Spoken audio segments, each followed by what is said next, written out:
Hey guys, tonight we ride beneath the flickering torchlight of Constantinople's walls, your breath already frosting under the chill dawn breeze. Imagine the iron plates clinking on your shoulders as you mount a horse that feels more like a tank than a beast.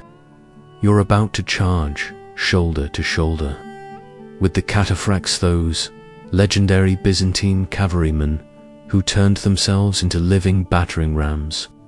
Don't get too cocky, though spoiler alert, you probably won't survive this first gallop, so before you get comfortable, take a moment to like the video and subscribe, but only if you genuinely enjoy what I do here.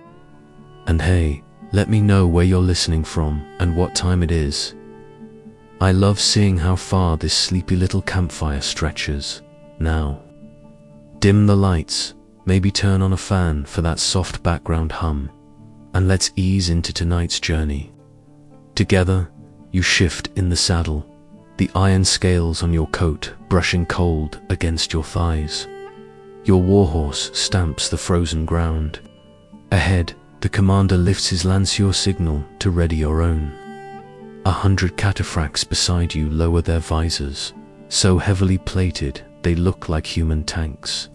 Somewhere behind the ranks, a boy no older than 15 struggles to fasten his father's helmet too big for his narrow face.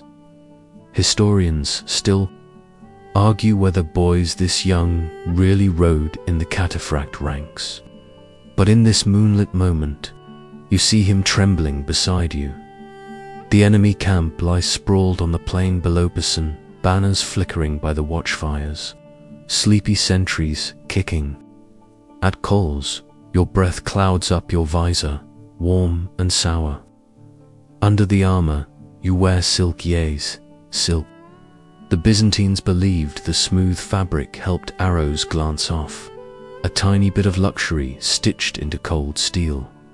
The trumpet's note slices through the dark. Your horse surges forward so violently that your spine snaps straight. You grip the lance until your knuckles ache, hooves hammering like drums of thunder across the frozen earth. The men beside you roar under their visors, muffled but fierce. The entire world shrinks to the cold wind in your face and the rising wall of enemy. Spears ahead. A cataphract charge wasn't just about smashing lines. It was an art of terror and iron tide that thundered across open ground, rattling bones and morale long before blades clashed. Some say their horses wore armor heavier than a knight's mail. Imagine polishing your horse every morning like a giant steel pet. One legend claims the Byzantines bred a line of monstrous stallions so large they could crush infantry by weight alone. Scholars still argue whether these armored horses were actually so massive or just well-fed war myths. As you close the gap, you see the first enemy line scatter some unlucky souls, trip over tent ropes. Others toss aside spears for flight. One man stands his ground, an officer, maybe gold embroidery glittering round his collar. You slam through him before you can wonder if he had a family waiting back home. There's no time for regrets when your own helmet rings from a glancing blow. A javelin whistles past your ear, embedding in the man behind you, his grunt snatched away by the wind. You remind yourself to breathe. The second line is thicker, more spears bristling like hedgehog quills. You brace your lance under your arm, feel the horse's neck bunch, and crash through. There's a sickening crunch, someone's shield snaps, like a dry branch under your horse's iron chest. You half expect your mount to stumble, but the beast surges on, trained for this chaos. You'd pet its neck if your hands weren't welded to the reins. Out of the corner of your eye, you catch glimpses: armor buckling, soldiers fleeing, a captain shouting orders that vanish under hoofbeats. Your breath fogs up your vision again, warm and clammy inside your helmet. Somewhere behind, more cataphracts pour in a second wave, to mop up the panicked scatter. It's an avalanche with hooves and human bones cracking underfoot. A stray thought drifts through your mind. Did you check your saddle straps properly? The Byzantines were meticulous about their tack. Historians say they even padded the saddles with wool or straw to ease the shock when charging. A smart trick if you survive long enough to care about bruises. You break through the final line spears, give way to open plain. Your horse is frothing now, breath hissing through its flared nostrils. You glance back. The camp is in ruin. Fires flicker where tents burn. Enemy soldiers scatter like startled deer. You taste sweat and cold iron. You're alive. For now, far off horns echo recall signals. Maybe the first charge is done, but you know more will come. You steer your horse in a slow arc, joining the other battered, blood-spattered cataphracts as they circle for the next push. The horizon glows, faintly done. Or more torches, you can't tell. Either way, you grip the lance tighter. You wonder what the next clash will break your enemies, your horse or you. Dot back to the regroup point. Your thighs ache from the iron saddle. Your shoulders throb under the scale armor. One of your comrades nudges you with a gaunt words, just a nod. You nod back. There's no room for chit-chat here. Just iron, sweat, and the promise that tonight you'll dream of something softer if you live to dream at all. You sit hunched in your saddle while the cataphract line gathers itself like a snake coiling to strike again. Beneath you, your horse snorts steam, ears flicking at the distant clash of steel where a few unlucky stragglers still try to fight back. You lean forward, patting its iron-plated neck, feeling the hidden silk padding under your braces. Scratch your wrists. That silk might not stop a spear, but it keeps your skin from chafing raw under the grinding plates. It's the little comforts that make being an armored battering ram slightly less miserable. Historians still argue whether every cataphract wore full lamella armor from head to hoof, or if it was reserved for elite units. Right now, as you shift your weight, you decide you'd rather be overdressed than impaled. Beside you, your commander inspects your line. He's older than the rest, his helmet a battered relic. You notice the intricate stitching at his saddle's edge, teeny crosses worked in gold thread. A lucky charm, maybe, or just a status flex for the big shots who could afford silk, not just for under their armor, but for their horses too. The Byzantines had a thing for silk. Some say they basically invented espionage to smuggle silkworm eggs out of China, dodging death penalties along the Silk Road just to spin gold from silk threads. Imagine risking your neck crossing deserts and dodging assassins just so your emperor could wear a slightly shinier tunic and wrap his horse in a brocade blanket. A runner appears, a boy this time, no older than 16, puffing clouds into the dawn. He holds a fresh lance for you. The old one snapped somewhere in that first thunderous smash. You nod your thanks, trying not to think of the bruises blooming under your scale armor. Your saddle creaks as you adjust again. Have you ever sat on an armored horse before? Think of it like perching on a half-buried iron log that's trying to bolt every time your heartbeat spikes. Underneath that armored barrel of muscle, the saddle's a masterpiece. Byzantine craftsmen built them, her-backed, padded, and studded with little bronze hooks for bags, spare weapons, or maybe a lucky charm stitched by your mother back home.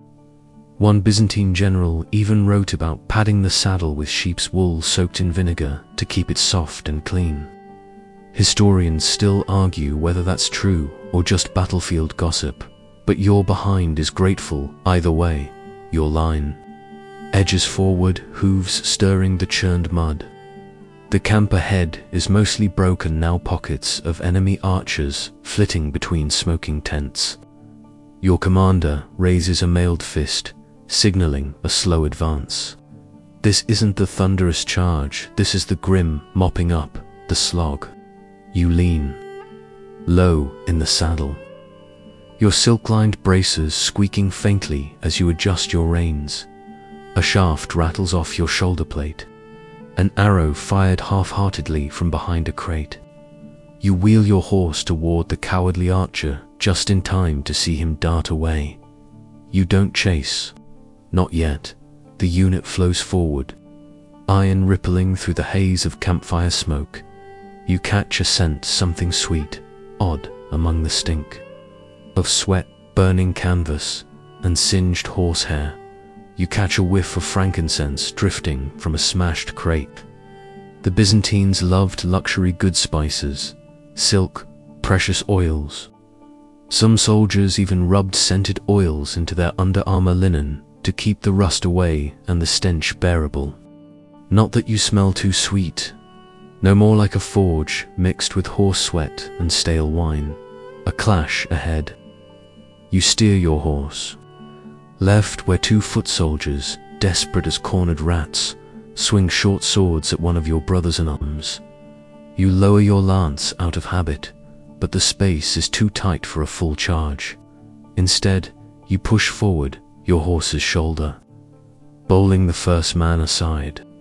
You twist in the saddle, draw your swords short, broad-bladed, perfect for hacking in cramped chaos. The second man tries to run, bad choice. You spur forward, and your horse's iron-shod hooves make the decision for him. Your breath rasps inside your visor. The silk lining does nothing to stop sweat from dripping into your eyes. You taste salt and metal, your tongue dry as old parchment. You pause long enough to yank your helmet up and wipe your brow with the back of your glove. A filthy trickle of water leaks through a broken tent flap nearby. Someone's wineskin split open. You think about taking a sip, then think better of it. One Byzantine chronicler wrote about Cataphracts slipping wine into their water skins before battle to keep courage up. But you doubt your commander would appreciate you getting tipsy in the saddle. A horn blares again, this time, the signal to regroup. You wheel your horse around, hooves kicking up embers from a dying campfire. Around you, the last few enemies scatter like leaves in wind. The camp is theirs now. Yours now. The iron tide has done its work. The commander calls you over. He leans in, visor lifted, his breath smelling of garlic and fear disguised as authority. Next ridge, he rasps. They're regrouping by the supply wagons. We move in 10. You nod, flexing your aching thighs, feeling the saddle creaked beneath you. You catch yourself studying the silk edge, again those gold thread crosses glinting in the pale dawn. Funny how a bit of silk can feel more precious than all this iron wrapped around your bones. You breathe deep, rolling your shoulders under the layered scales. Around you, cataphracts, tighten straps, swap dented lances for fresh ones. Check each other's armor for cracks that might split under the next impact. You catch one man humming a tiny, tuneless mumble under his breath. Maybe it's a prayer. Maybe it's just a lullaby to steady his racing heart. You look out over the battered camp, smoke curling up into a brightening sky. Beyond the broken tents and scorched crates lies the next charge. More mud, more hooves, more silk brushing sweat-slick skin under clanking iron plates. The boy runner appears again, this time holding a water skin. You take it, tip it up, swallow. Greedily, it tastes of leather and river mud. Delicious, really. He flashes a grin, already turning to sprint back to the supply line. You watch him vanish into the armored forest of your brothers, and somewhere deep inside, you hope he'll make it to the end of the day too. You pat your horse's armored neck again. It shifts under you, stamping a hoof, impatient. You twist your shoulders, testing the saddle's grip one last time. Ahead, the next wave of enemies waits, somewhere in the swirl of mud, silk, and iron. You know you'll find your place, again part of the unstoppable tide of Byzantium's armored thunder. You're pulled from the battlefield's grinding chaos by a sudden shift in the era-sharp temps of salt and smoke that curls your nostrils. Ahead, the city's harbor sprawls beneath towering walls, blackened wooden ships bobbing like sleeping beasts in the early morning mist. This is no ordinary port. You're standing at the very docks where Byzantine's secret weapons quietly await their moment to turn tides. The fabled Greek fire. You lean closer, peering through the fog at a small flotilla of warships, their decks slick with morning dew and hidden promise. The Byzantines guarded the recipe for Greek fire like a sacred secret, locking it away in dark chambers and whispered prayers. Historians still argue whether it was some alchemical miracle or just a particularly nasty napalm made from crude oil, pine resin, and sulfur. Whatever it was, you know it terrified foes more than any sword or spear ever could. A muffled chant drifts from a priest's quarters, nearby old men blessing the flammable jars like holy relics. You almost expect them to sprout wings and fly off like some biblical inferno, but no, just burning liquid, throwing flames that couldn't be quenched by water. Imagine trying to put out fire with water, only to see it leap higher and devour your own ship. You shudder, glad your armor isn't soaked in anything flammable. Nearby, a soldier wipes soot from his blackened face, his hands trembling as he steadies a large bronze siphon, one of the terrifying Greek fire projectors mounted on a ship's bow. The idea of shooting a stream of flame like a dragon's breath makes you grinniff, only to forget how dangerous the whole thing feels. You wonder if he ever dreams of fiery dragons instead of enemy soldiers. You spot a small boy weaving through the sailors, carrying oil-stained cloth bundles. Someone jokes that he's the Empire's youngest fire tender, the one responsible for keeping the dreaded substance ready to pour at a moment's notice. The kid's laugh is high and nervous, the kind that cracks under pressure. You think about how many lives depended on this fragile flame. One misstep, one spilled jar, and the harbor itself could become a blazing trap.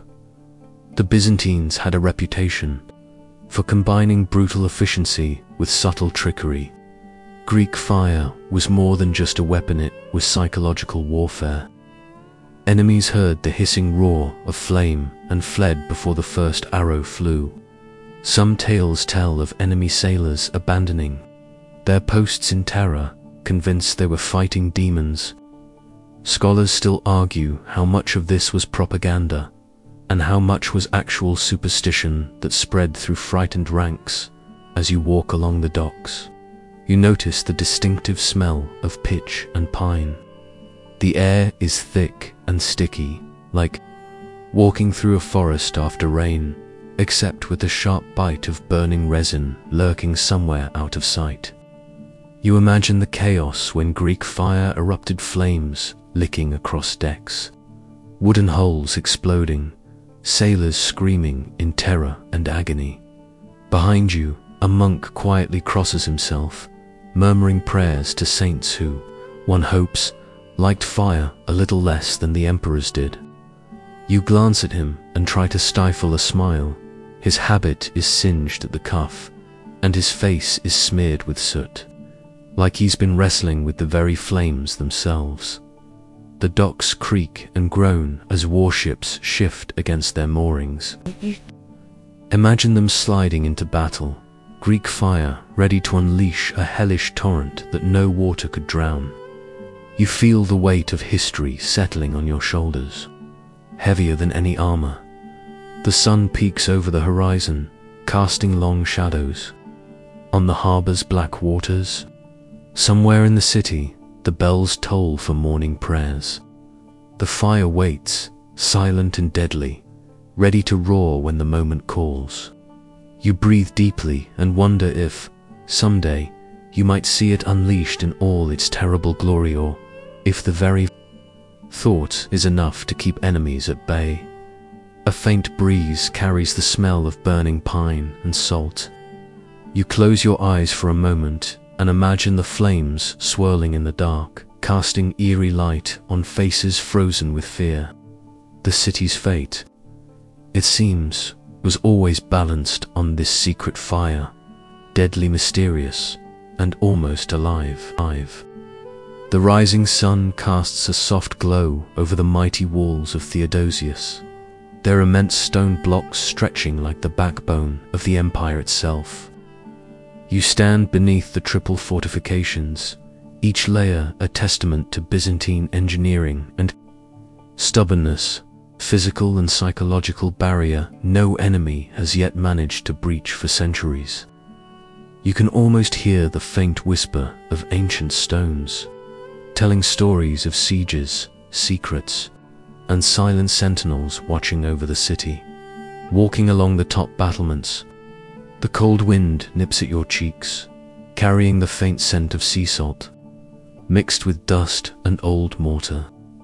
Below, the streets of Constantinople bustle with early morning merchants setting up their stalls, their voices muffled by the thick walls surrounding them. The city feels safe here, tucked behind these towering defenses. Yet you know history has shown that no wall is truly invincible. Historians still argue whether the sheer scale of the walls or the ingenuity of the defenders played a more critical role in protecting Constantinople over the centuries. But standing here, it's hard to deny that these walls were a fortress in every sandstone, so thick that a dozen men could fight shoulder to shoulder atop them. Arrow slits that allow for deadly precision, and towers positioned perfectly to watch every approach. You trace your fingers over the cold, rough surface of the stone. Some say that during particularly long sieges, sentries carved small symbols or prayers into the blocks, marks left behind as talismans against evil or simply boredom. One curious tale claims a watchman once hid a small jar of honey inside a crack, hoping it would lure a colony of bees to defend the walls by stinging enemy soldiers. Whether true or just a soldier's joke lost to time, it's a reminder of the many little ways humans have tried to outwit their foes. The ramparts creak as you step carefully, the sounds swallowed by the thick fog rolling in from the sea. You stop at a narrow embrasure, peering down at a stretch of the landward moat, obstacle designed to slow attackers and expose them to volleys of arrows and boiling oil.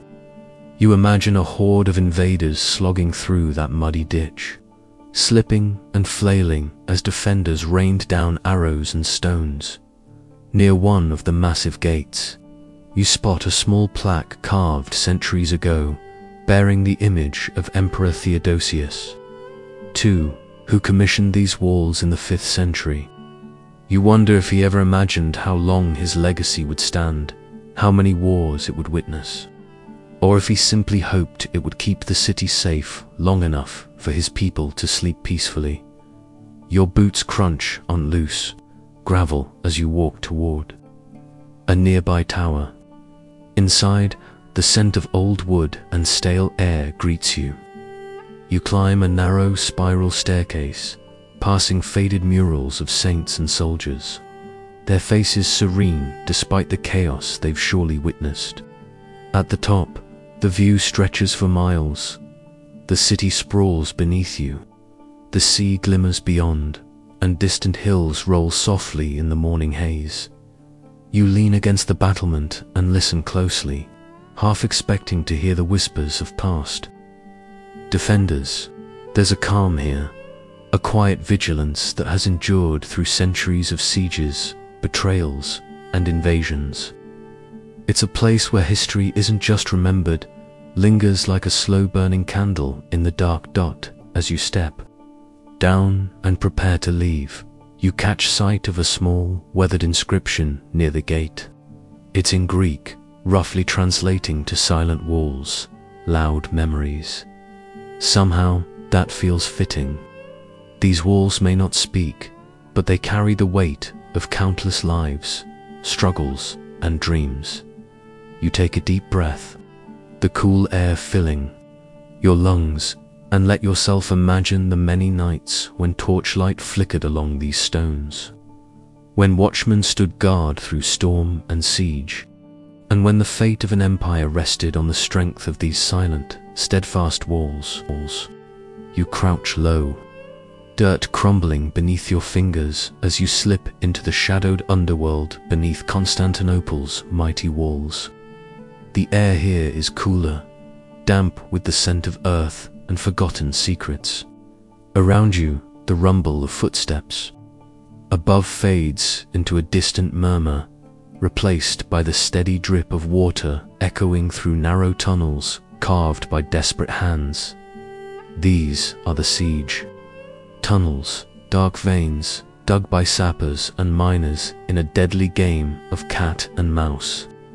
You imagine the faces of those men, grim, desperate, working by torchlight, knowing one wrong move could collapse the earth above them or flood the tunnel with enemy smoke.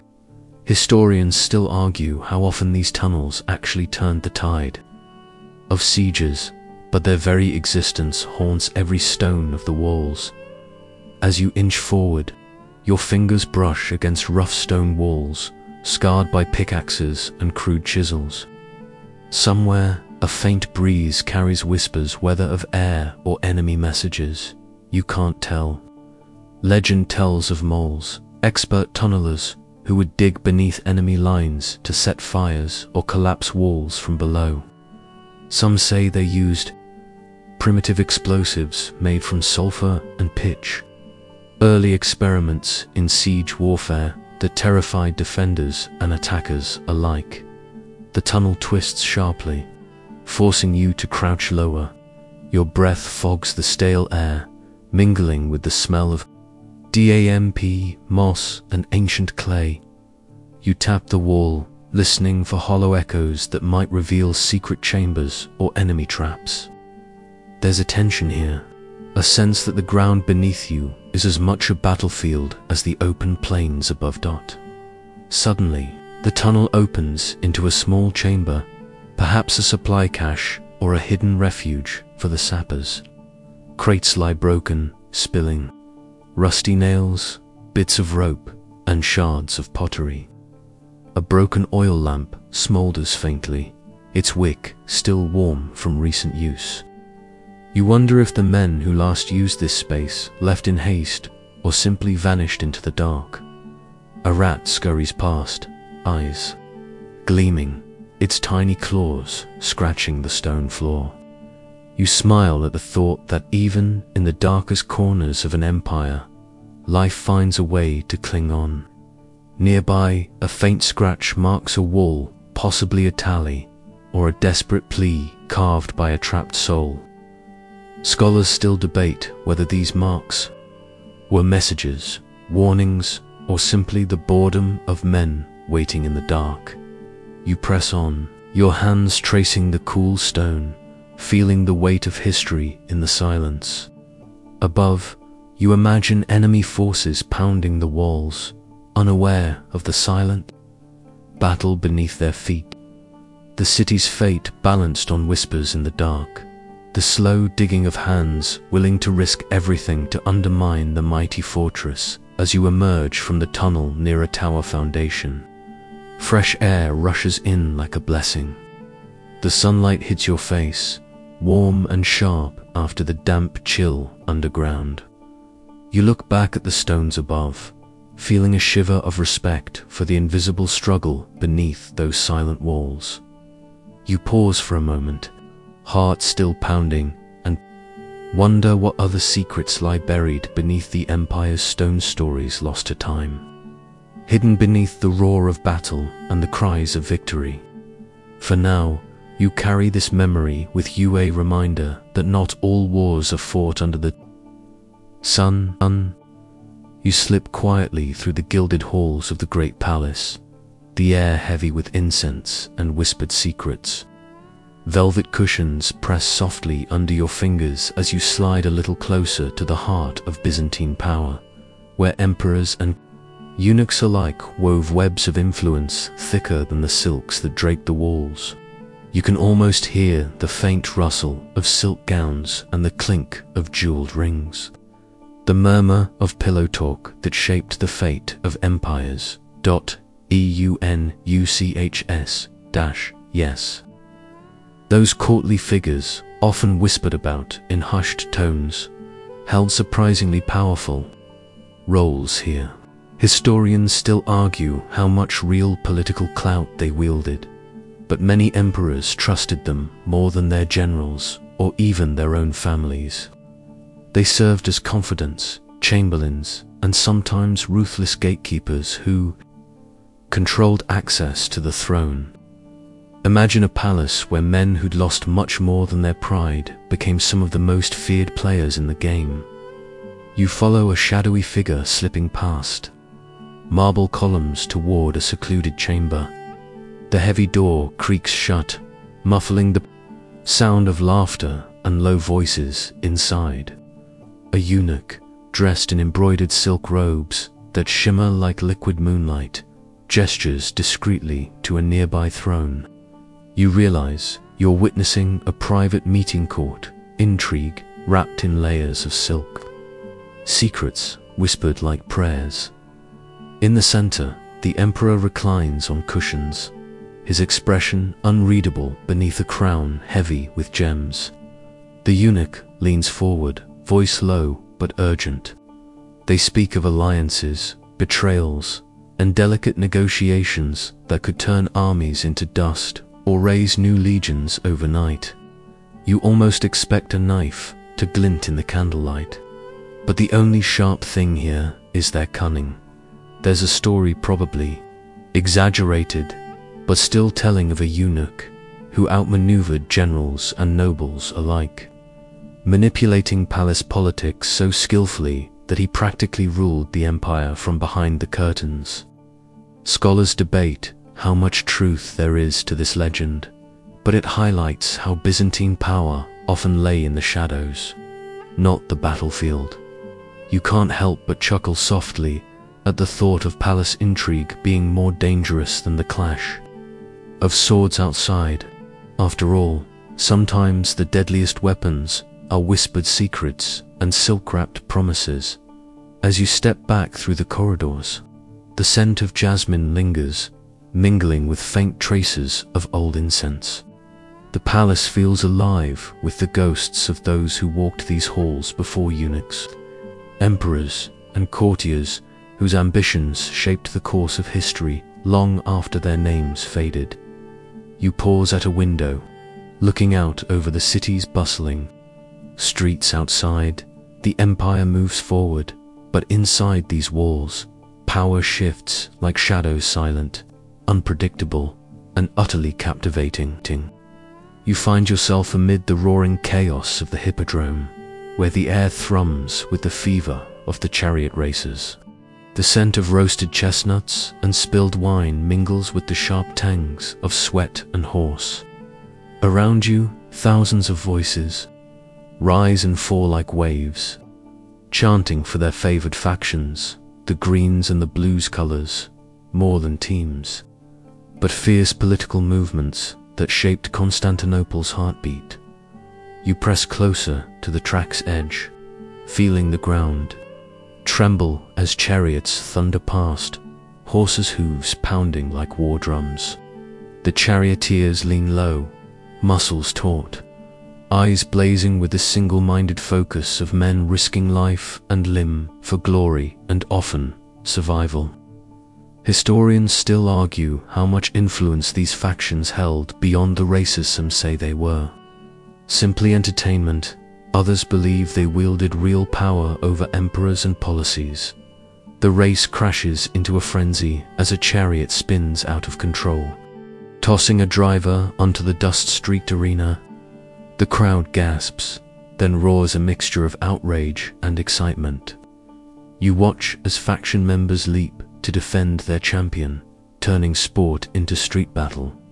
It's not just a game here, it's the city's pulse, a blend of thrill, rivalry, and politics wrapped in colorful robes and flying dust in the midst of the chaos. You notice a peculiar cider juggler with flaming torches weaving through the crowd. A reminder that even in tense moments, the hippodrome offers distraction and delight. The Byzantines loved spectacle, after all, and this was their way of mixing danger and entertainment into a single, intoxicating brew. You overhear a spectator whisper about the Nika riots, a legendary uprising sparked by factional tensions that nearly toppled an emperor. Some scholars argue that the riots revealed deeper social fractures beneath the city's glittering surface, while others view them as a chaotic but fleeting eruption of passion. The air buzzes with energy as the race reaches its climax. Chariots, thundering neck and neck toward the finish line. You hold your breath, heart pounding in time with the pounding hooves, swept up in the raw spectacle of ancient competition. As the victor crosses the line, the crowd erupts, cheers and curses mingling. In a wild symphony, you step back from the fray, ears ringing and spirit lifted, carrying with you the electric thrill of a city alive with color, conflict, and the timeless chase for glory. Asterisk, you find yourself at the bustling docks once more, but this time your focus is on the quiet departure of royal brides, figures of grace and political chess pieces wrapped in silk and diplomacy.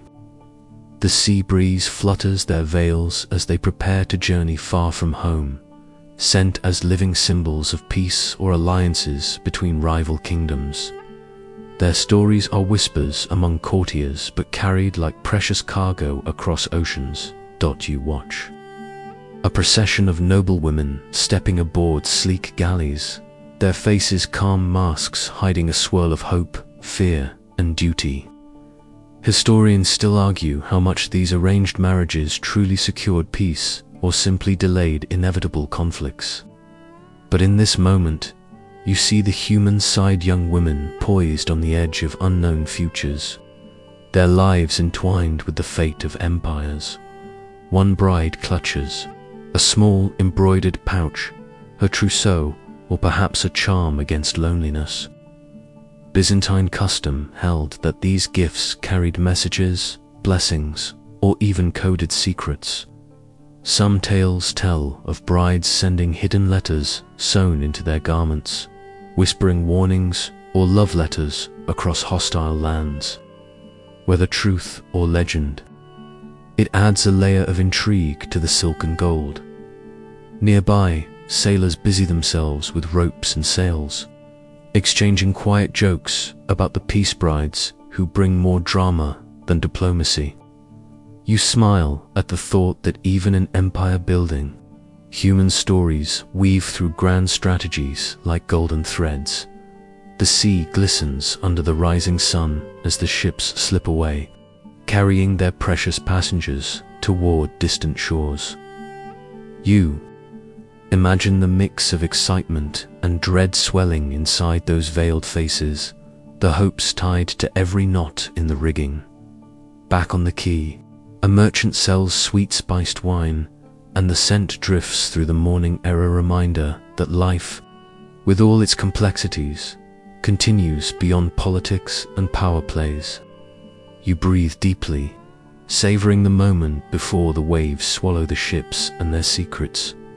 As you step away, the faint sound of a lute drifts from a nearby tavern, its gentle melody a soft counterpoint to the grandeur and weight of imperial marriages.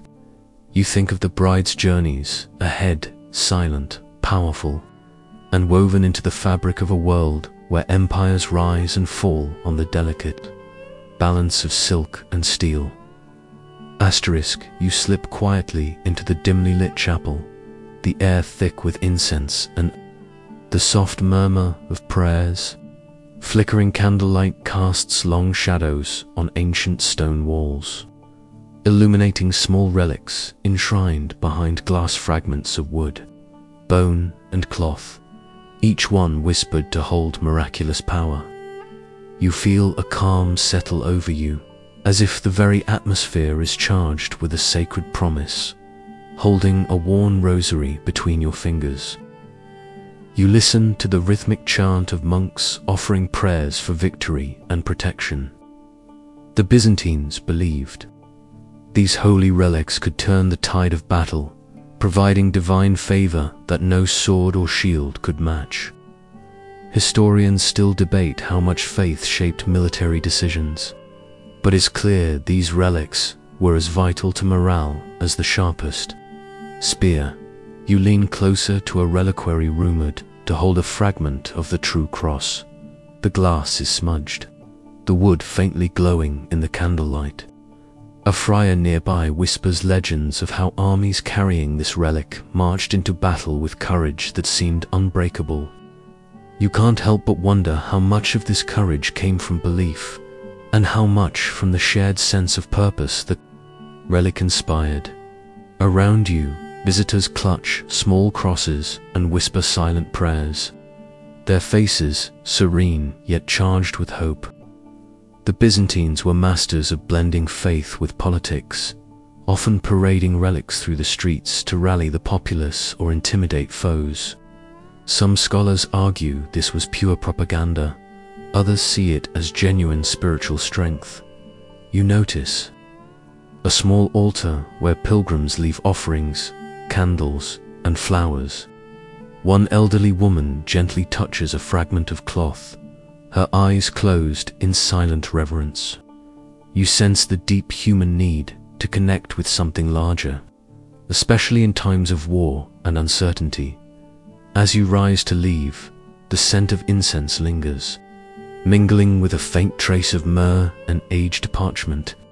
You step back into the daylight, the noise of the city washing over you once again.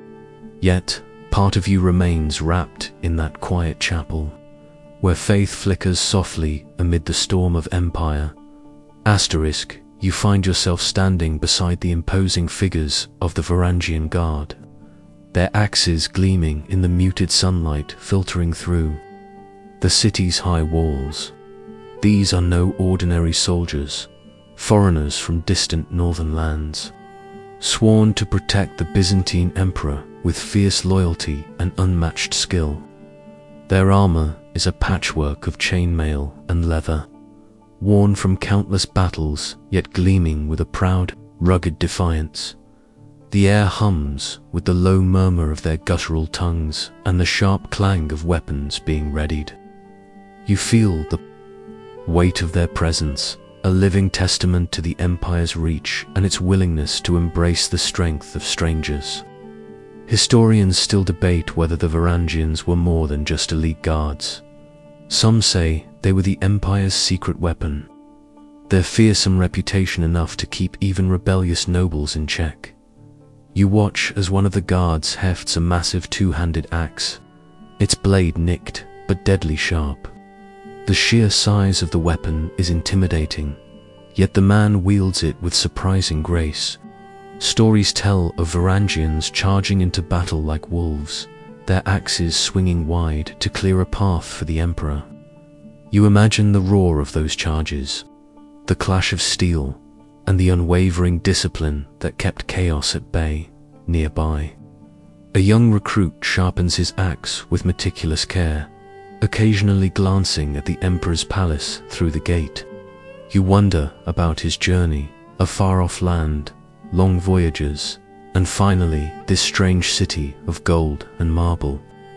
The Varangians were often Norsemen, Anglo-Saxons, or other northern warriors who found new purpose far from home, trading icy fjords. For sunlit marble, a campfire flickers close by, and you catch a faint smell of smoked fish and pine. One guard hums a haunting tune, the melody rough but strangely comforting. It reminds you that beneath the armor and axes, these men were far from home, carrying memories of forests and fjords, as well as the weight of their new duties.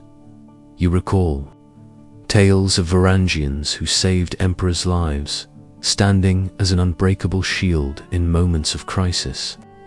Some scholars argue whether their loyalty was driven by gold, honor, or a deep sense of belonging forged in the heat of battle.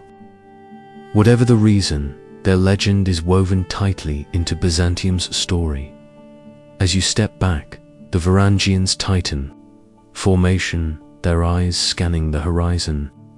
The empire's fate, it seems, rests as much on these silent guardians as on the stone walls or fiery weapons. You take a deep breath, feeling the pulse of history thrum beneath your feet.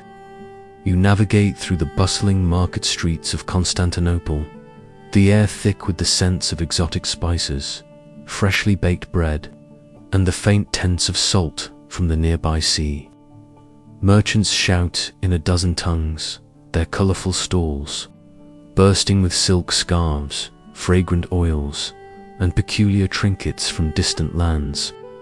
You can almost taste the vibrant life of the city itself, a melting pot of cultures bound together under Byzantine rule. A vendor calls out, offering rare silks from the east, shimmering like liquid gold under the afternoon sun. You run your fingers over the delicate fabric, imagining the painstaking work of the silkworm farmers and the secret smuggling routes that brought this luxury to the empire. Historians still debate exactly how Byzantium kept its silk monopoly for centuries. But the empire's secret was fiercely guarded, sometimes with a little cloak-and-dagger espionage. You notice a peculiar man selling strange herbs and powders, his stall crowded with tiny glass jars and dried flowers. The scents mingle lavender, sage, and something sharp you can't quite place. He claims his concoctions cure everything from insomnia to bad luck. You chuckle softly, wondering if Byzantine soldiers ever relied on such potions before battle, or if the stress of endless warfare made everyone desperate for a little relief. Nearby, a group of children chase a scruffy dog weaving between the stalls, laughter ringing out like music against the backdrop of bartering voices. It's easy to forget the city is also a fortress, standing on the edge of war and peace, hope and despair. A storyteller gathers a small crowd, spinning tales of legendary heroes and mythical beasts from the far reaches of the empire. You listen, entranced by the mix of fact and fancy, wondering how much of these stories shaped the minds of young Byzantines, growing up under the shadow of great walls and greater empires. As the sun begins to dip toward the horizon, lanterns flicker to life, casting a warm glow over the bustling streets. You breathe in deeply, the mingled scents of spice and sea air filling your lungs, and feel the pulse of a city alive with history, mystery, and endless stories waiting to be told. You settle into the cool shade of the Hippodrome's grandstands. As the afternoon sun dips lower, casting long shadows across the racecourse, the scent of horse sweat mingles with freshly baked bread and the faint aroma of olive oil from nearby vendors. Around you, murmurs ripple through the crowd. Anticipation thickens the air for the day's most eagerly awaited event, the imperial procession. This isn't just a parade, it's a carefully choreographed display of power, wealth, and divine favor. You watch as richly dressed officials, their robes embroidered with gold thread and precious gems, march past, followed by priests carrying sacred relics. Historians still debate whether these displays were genuine acts of devotion or elaborate political theater designed to awe the masses, and maybe embarrass the empire's rivals.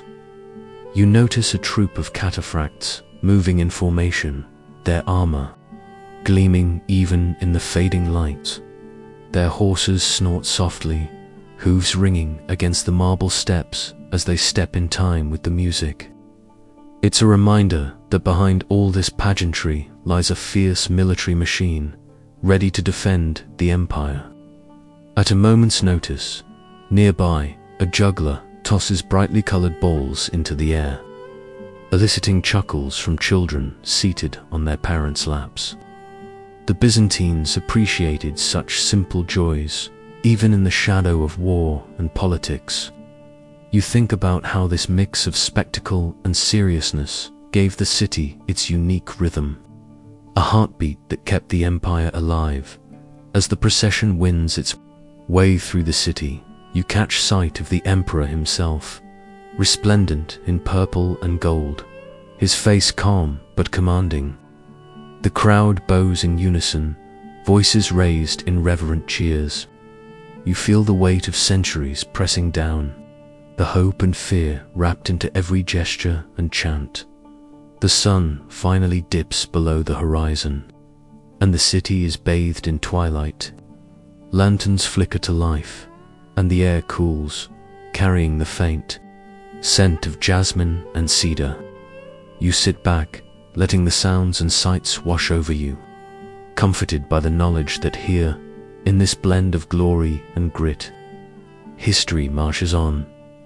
Asterisk, you find yourself wandering through the shadowed halls of Hagia Sophia, the soaring dome stretching endlessly above, its mosaics glittering softly in the dim light. The scent of incense lingers, mixing with the faint chill of stone walls steeped in centuries of prayer and power. This place is more than a cathedral, it's a symbol of Byzantium's divine right and earthly glory. You run your fingers along the cool marble columns, tracing the intricate patterns carved by artisans long gone. Historians still argue how the architects managed to engineer such a vast, seemingly floating dome, a marvel that inspired awe and jealousy across Christendom. You imagine the sweat and prayers poured into every brick and gold leaf. A choir sings softly from the galleries above, their voices weaving a tapestry of sound that seems to suspend time itself. You feel the hush of reverence in the air, a momentary pause amid the empire's ceaseless struggles. It's easy to see why emperors chose this space for coronations and proclamations, the heart of Byzantium's spiritual and political life in a quiet corner. A mosaic depicts Emperor Justinian offering a model of the church to the Virgin Mary. The image is serene, yet you sense the layers of meaning beneath power, piety, and the delicate balance between church and state. Some scholars debate whether Justinian's vision was more political than spiritual, a bid to cement his legacy through stone and faith. You catch a glimpse of a small child clutching a candle, eyes wide with wonder.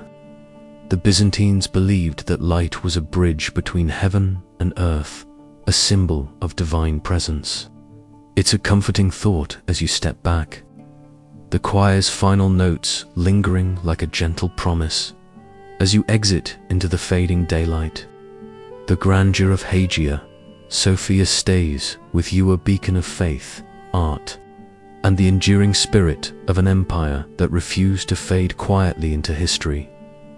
Asterisk, you stand on the bustling stone bridge spanning the Golden Horn, the sun dipping low and casting a warm, golden haze over the water below. The bridge hums with life, merchants hauling carts loaded with spices, fishermen mending nets, and travelers exchanging greetings in dozens of tongues.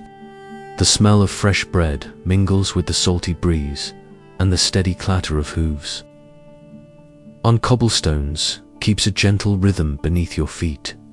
This bridge isn't just a crossing, it's a vital artery connecting the heart of Constantinople with its vibrant districts, a place where stories intertwine like the ropes on the ships docked nearby. Historians still debate how the bridge's design influenced the city's trade and defense. But there's no question it was a bustling hub of daily life and commerce.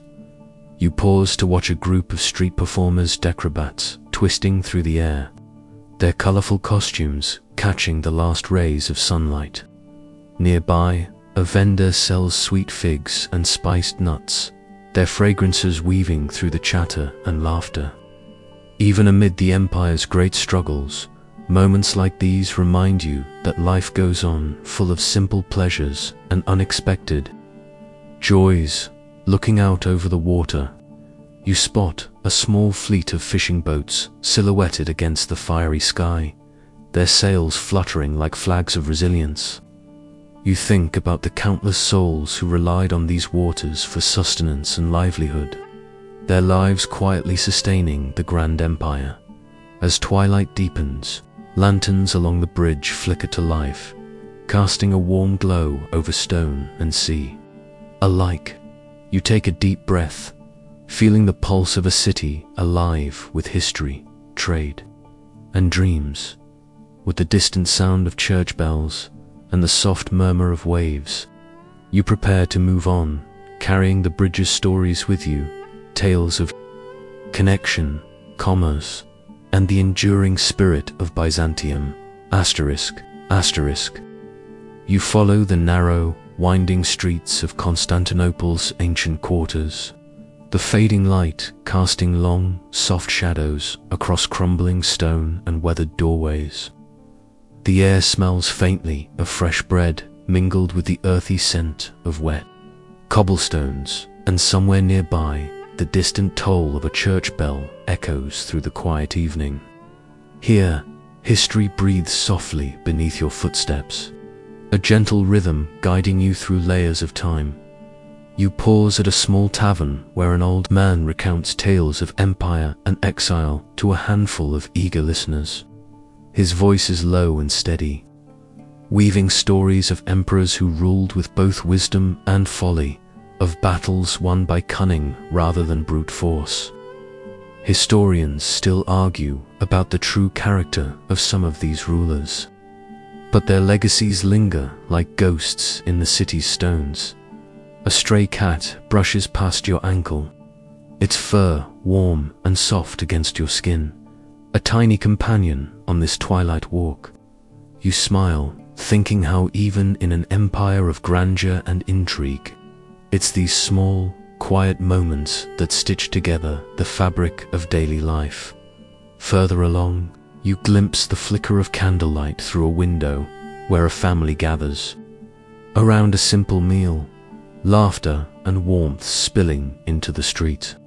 You imagine their hopes and fears, their joys and sorrows, reminder that the empire's vast history is made up of countless individual lives, each as vivid and fleeting as the sunset fading behind the hills.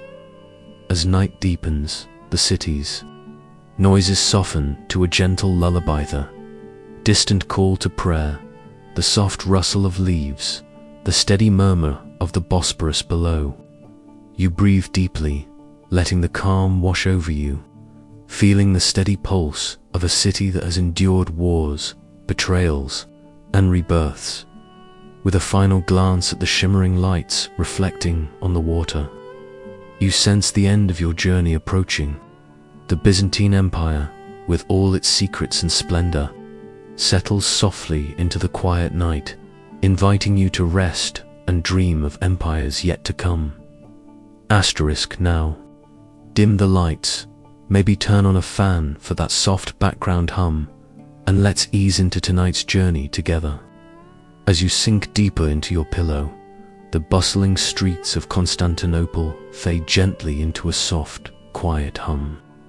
The mighty walls, the secret fires, and the silent guardians slip away like whispers carried on a calm breeze.